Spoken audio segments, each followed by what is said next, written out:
What Sam just reviewed with you is a drop in the bucket of what's really going on in the country. This is about changing America, county by county, state by state. This is what we're about. We're dealing with sheriffs and chiefs of police and cops all across the country to do one thing: keep your word. When you swore an oath in God's name to uphold, defend, protect, and preserve the U.S. Constitution, that you will do that first. You're not going to give me any of this crap that Joe was just pointing out to us, that, oh, the federal government is supreme because the supremacy clause.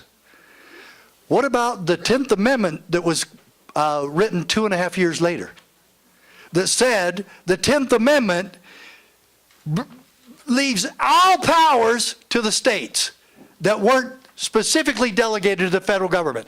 That was done 2.5 years later, was it not, Joe?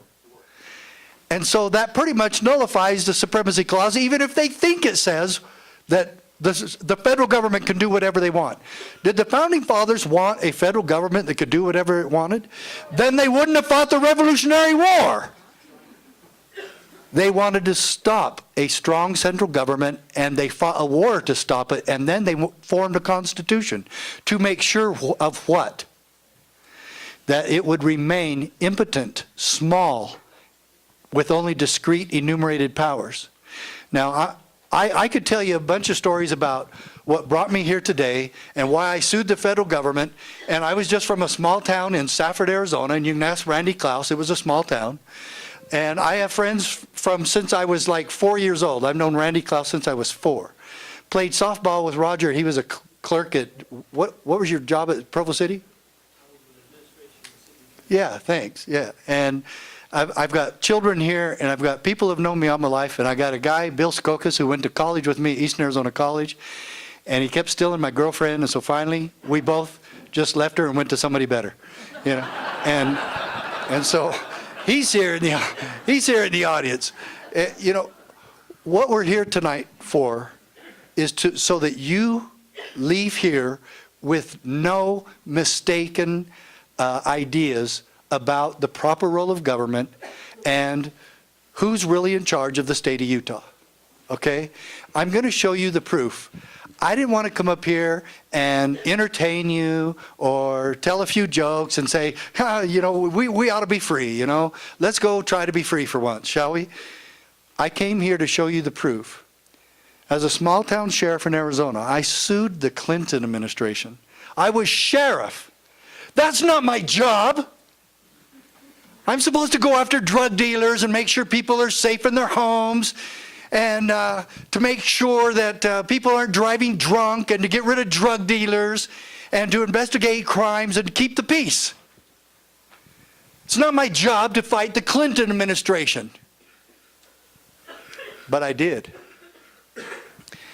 And it was so crazy. And I said, there's just no way that my wife's going to let me do this. And that's the crazy part. She did. She totally supported it. I couldn't believe it. Why didn't she do the wife thing, the right thing and the wife thing, and talk me out of it? No, she supports it. And so then we went all the way to the United States Supreme Court, which I never thought would happen. And we won. 6 other sheriffs joined the lawsuit. And it actually took the name of the guy who filed second, and that's Sheriff Prince from Montana. It used to be the Mack Prince case, and I think some clerk did an eeny, meeny, miny, mo, and said, oh, I like Prince better than Mack. And Prince's name is on it in most history books. But if you look up the case, there was 2 guys who were at the U.S. Supreme Court. It was Sheriff Prince and myself. And since I left the sheriff's office in January 1st, 1997, I've been writing books and trying to get this message out. And 3.5 years ago, I started a group called the Constitutional Sheriffs and Peace Officers Association because of one thing and one thing only. There is no hope in Washington, D.C. That's why I started this group. And that's why I go all across the country and work with sheriffs and chiefs in trying to get them to do one thing, and that is to make sure you're protected from the real criminals. From the FDA and the FBI and the IRS. Oh, the IRS. Did I say the IRS? Oh my gosh. And we're still talking about their crimes. And we're now acting like, oh, that they don't give conservative organizations 501c3 status. Why are we asking for that in the first place? Especially churches. Congress shall make no law regarding an establishment of religion, and yet they hire an IRS to do it for them. And now it's okay. And the IRS has committed crime after crime after crime in this country against people like you, innocent people, like they did against my father after he retires from the FBI. And 2 years later, they go after him and say, you owe us $6,000. It was a lie. It was fabricated. And they've done that to numerous citizens since. And we continue to allow them to come into our counties and cities. And why? Why? Because they have national jurisdiction. Who had, yes, thank you. Who had jurisdiction before the IRS was formed in your counties and cities? Who had jurisdiction before the FBI was formed in 1935? And then the FBI was formed, and then the sheriffs all gave the jurisdiction over to the FBI? Did that happen? Show me the contract on that. Show me the legislation. Show me this ceded authority from the states and the sheriffs over to the FBI. It did not happen. It's a lie. And so now why do we go along with them? Because they pay us. And right now I hear every day from sheriffs, well, if I do what Sheriff Mack says, they'll withhold funding. Wonderful. Run your own agency. Be independent and run your own agency.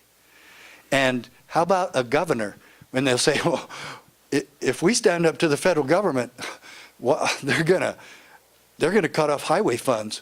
Oh man, even worse. They might withhold education dollars. Wait a minute. You radicals. Ma'am back there, do that just one more time a little louder. Woohoo. That's exactly what you want to say. Hallelujah. Hallelujah. Cut off the funds, because then what does your governor get to do and your state legislature get to do? Well, we're going to do the same thing. We're not sending any more money to Washington, D.C. Why would you? All right, I got a question for you. This is rhetorical. You don't have to raise your hand. How many of you are against the wholesale allocation of abortion? Okay, I'm against it. Okay, but it's. Are you really against it? Then why do you pay money to Washington, D.C. to support the continuation and perpetuity of abortions? And why do you give money to Washington, D.C. and the federal government to support Planned Parenthood? Why do you do that? Yeah, why do you do that? Why do we do that? And why as a state do we continue to pay for our own demise and to continue to pay for abortion? Why do we do that? I thought we were supposed to be Christians and standing against that sort of thing. And yet it could be so easy for us to stop that. And we don't do it. And we need governors that have true grit and the courage and the wherewithal to stand with this and say, we're not sending any more money to Washington, D.C. until they follow the Constitution, until they follow the principles that our founding fathers established for us. And these people fought and died for this, and now we're going, oh, well, yeah, rights are whatever we say they are now. Rights are? Okay, we came here, a lot of you came here because of what some federal judge just recently did, and we've had a lot of federal judges do a lot of stupid things recently, and one of them is supposed to be this staunch conservative by the name of Justice Roberts. And he said that Obamacare is constitutional, and quote, this is a quote, because it can be reasonably construed as a tax. Reasonably construed as a tax. Who told you that he declared it to be constitutional? The media. He didn't make it constitutional. He said it can be reasonably construed as a tax, and therefore it would be constitutional. Don't construe it as a tax, and it's not constitutional. And not only that, Roberts and the Supreme Court can't make a law a tax. Only Congress can do that. It is not constitutional at this point. It's not a tax because only Congress can make it a tax, and they didn't. They have to go back. What Robert should have told them is said, this has to get referred back to Congress to become a tax. Roberts cannot make it a tax. Even he knows that. And so somebody has lied to the American people about what that judge said. Then we have Judge, what's his name? Judge Pauley in Washington that said, in New York, that said that the NSA can do whatever they want as long as they're making us all safer. And because they're trying, well, let's see, what word did he use? He said because it would strike a blow to terrorism. So of course, so of course the NSA can keep tabs on all law-abiding citizens all they want because it could prevent another 9/11 attack. And so so basically they nullified the entire Constitution. Is it any wonder? Is it? Is it really any wonder? The Constitution means nothing to them, and they've told you over and over that it doesn't. Yeah, turn off the water. So, speaking of water, we're going to get into this case, okay? That's what I want to show you. But first and foremost, I want to say this to the homosexual community. We mean you no harm. And in fact, I don't even think government should be in the marriage business. Okay? I don't. But no, it's not. But put that aside for right now. We all have family and friends that are probably in that community. Some handle it with a lot of dignity and do the right thing. I'm going to tell all of you, I don't care who you are, where you're from. I don't care if you're a homosexual in New York or Hawaii or Arizona. I don't care. Let's look at this. First, we ask you that you understand the history of America and that the intention of the Founding Fathers in developing a Constitution that does one thing and did one thing: protect God-given innate rights. You're never going to convince us that homosexual marriage is one of those innate God-given rights. It's not. It's not. It's not one of those rights. If you read the Bible, you will see that it's plain and simply is not. However, even with that, we're still willing to sit down with you so that everybody's constitutional God-given rights are protected. We will work hand in hand with any American who wants to join with us in that, irrespective of race, color, or creed, or what you believe, or what your sexual preference is. But we, as parents in the United States of America and in the state of Utah, we have rights, and we choose not to teach that to our children, and we don't want you teaching it to them either.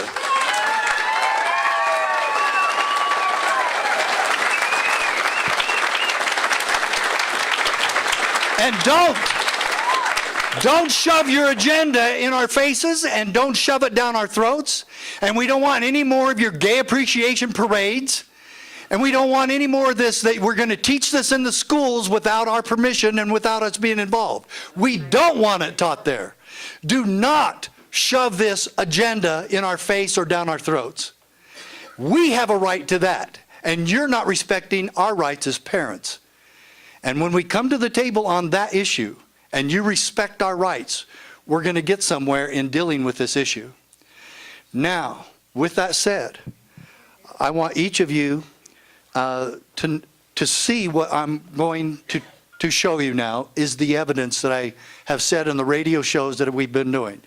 You know what? If somebody could open that door, would that get us a little cooler in here? Whatever it is, if we can open the back one down out here, and if you get too cold, ladies, come inside and sit on the stairway here or stairs. Yeah, sit down here, sit on the floor. There's another chair here. Open some windows. Let's see. I think we get this. I think we get that open. We can make this a little cooler. But we're probably violating several fire codes right now, but so be ready to, if the fire department comes in, Sheriff, you take care of them for us, all right? Okay.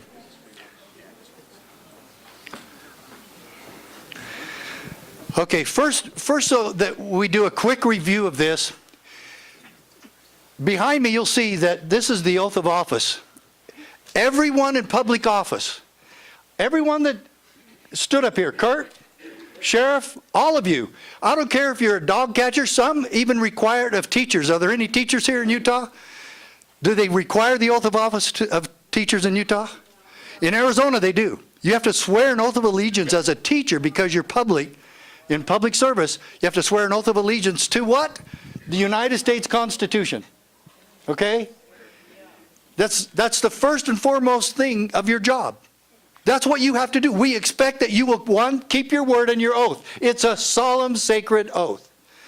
Okay? Every public official has sworn that. What we're after is the evidence that they're keeping that oath. And we love those in public service that do. And they're a rarity. And what we're doing at CSPOA, we're making that where it's not a rarity. Okay? It's going to be common. But the Constitution itself requires that oath, and there it is. You're required by the supreme law of the land to swear an oath of allegiance to the Constitution.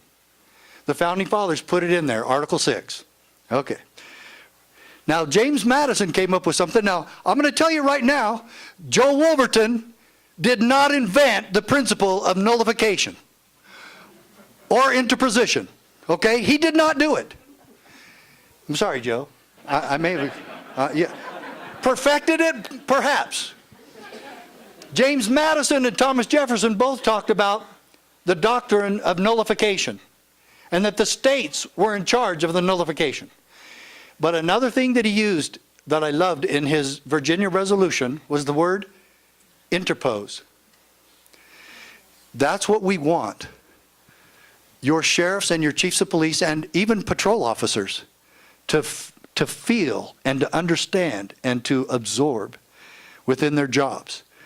That they see a wrong and that they are actually willing to stand and interpose between you and the threat. Can you imagine a sheriff telling the federal government, you're not doing that here as long as I'm sheriff and as long as I have breath in my body. You're not going to do that. Could be all sorts of different things. Could be the Forest Service problem that Sheriff Glenn Palmer has been fighting in Grand County, Oregon for the last 10 years. It could be something like Sheriff Finch did in Liberty County, Florida. It could be something like Sheriff Rogers did in Indiana, but Sheriff Clark did in Milwaukee, standing for the right of the people to keep and bear arms against the chief of police of Milwaukee. That's who he was fighting. Fighting his own party. Fighting sometimes his own citizens, and they believe in this propaganda scheme that fewer guns in the hands of law-abiding citizens will make us all safer. Who came up with that idea? Boy, there's so many of those gun control experts that we're trying to emulate today. Wow. Okay, interpose. Now, here's another great line. Look at this line behind me. This came from a judge who was killed on January 8th, 2011 in Tucson, Arizona. He was my judge, Judge John M. Roll. He was the first one to hear my case when I sued the federal government. He was the district court judge, but look what he said in his ruling. Mack is forced to choose between keeping his oath or obeying the law. Subjecting himself, act or law. Subjecting himself to possible sanctions. Do you know what the sanctions were? The federal government actually threatened the sheriffs with arrest if we failed to comply with the Brady Bill. Threatened to arrest us if we failed to comply. Okay?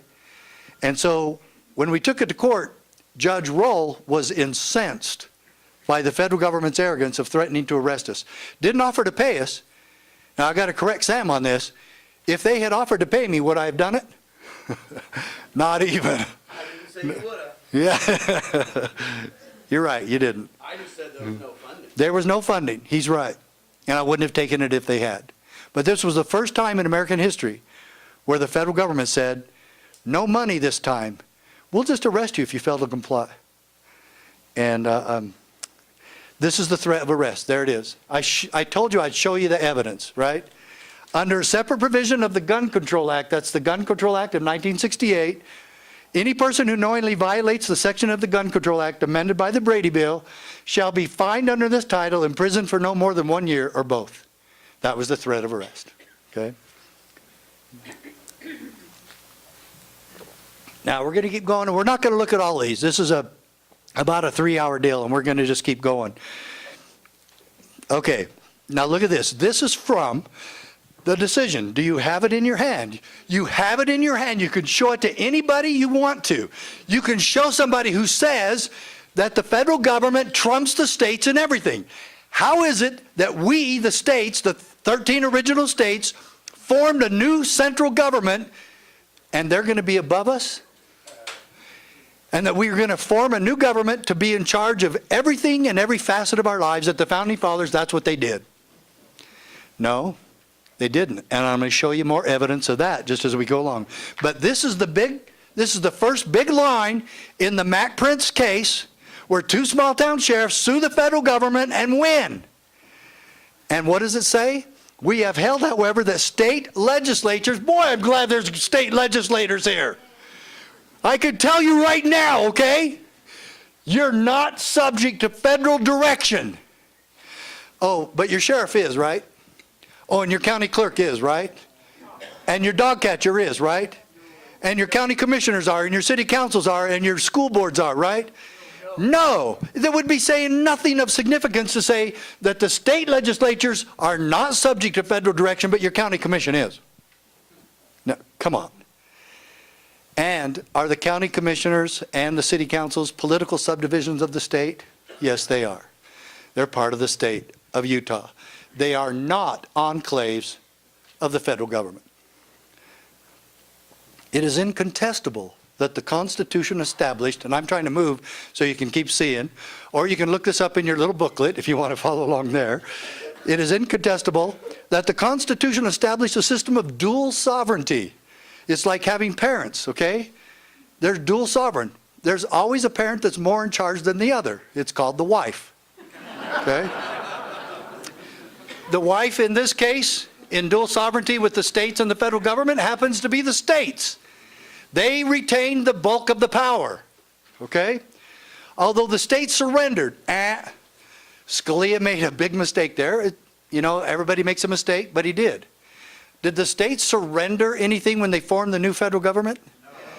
What's the 10th Amendment? The 10th Amendment uses the correct word. What is the word that should be used in this? Delegated. Powers not delegated. Delegated. Correct. So the states delegated some powers to the new federal government. But however, even though we did give some powers to them, we delegated some authorities and told them to do some things. It's Article 1, Section 8, isn't it?